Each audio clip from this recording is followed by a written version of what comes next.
It's good to see you again, John. Welcome back. Thanks, Sarah. Nice to be here. I wanted to start with China because even though we knew that China's been in lockdown mode and the economy's been weakening, I think the news still came as a surprise, and we are seeing the reaction in commodities markets.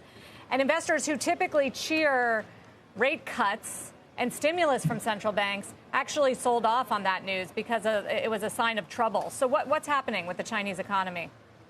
Well, that's going to be a very, very good and important question in the coming months.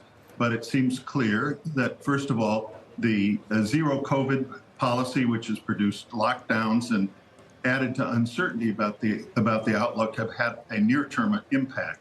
But at the same time, as you're probably aware, there have been troubles in the very important property sector in China, in which there are estimates as high as 65 million units, housing units that are unoccupied, that are owned in the anticipation of capital gains as a form of investment.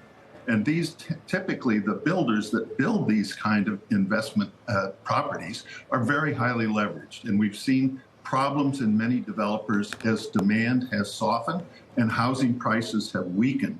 And this is, if this continues, this is going to have some bad news for the Chinese economy more broadly, when the consensus view had been that in the coming quarters, it's going to be accelerating. Now the question is that really true?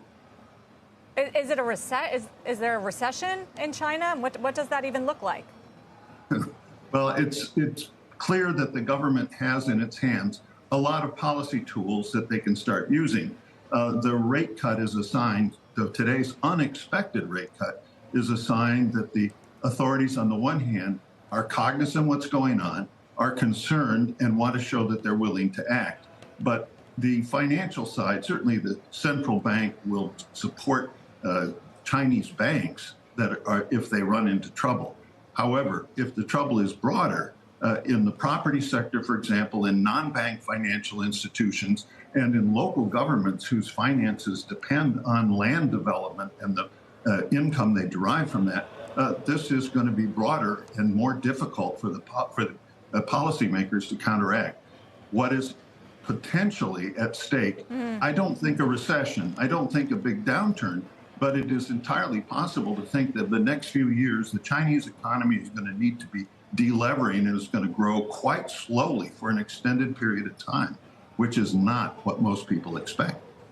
No, and certainly not what investors are used to. Kind of U.S. investors brushing it off, except for in the commodity market today. John, what about the U.S.? I know you can't give the official NBER answer today on the show, although we would welcome that if you have a call. But how likely is it that we are in or looking at a recession? Well, remember, if you look at the Business Cycle Dating Committee of the National Bureau of Economic Research website, you can see in detail the definition of what constitutes a recession. I'm not a member of that committee. It's leading academics and scholars. But it seems clear that it needs to be broad and diffuse slowdown or downturn in the economy. The latest data, of course, as you pointed to already, jobs data and others, certainly suggests that the economy continues to expand. But we've been through an absolutely unprecedented period of the lockdown from COVID, of unprecedented fiscal stimulus, so the economy is certainly difficult to call right now.